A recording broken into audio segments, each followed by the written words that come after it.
એક ભાઈએ તો વ્યાજે રૂપિયા 4 કરોડ લઈને 2-4 જગ્યાએ ટોકન મારી દીધા. એને એમ કે વેચાઈ જાય, નો વેચાણી જમીન. બોલો.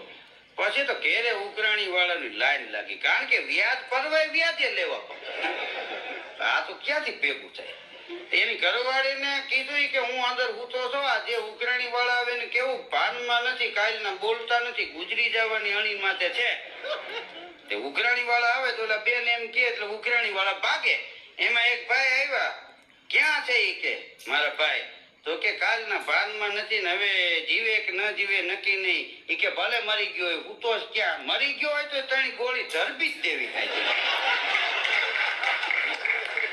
એક ભાઈ અંદર જઈને બોલી ઓલા ભાઈ ને કે એક ભાઈ તો આવે કે મરી ગયો હોય તો દેખાડો, 3 ગોળી તો ધરબી જ દેવી, એવું નક્કી જ કર્યું છે. તો હું તો કે એને એકને કહી દે તમારે આપી દે, દેકારો કરો.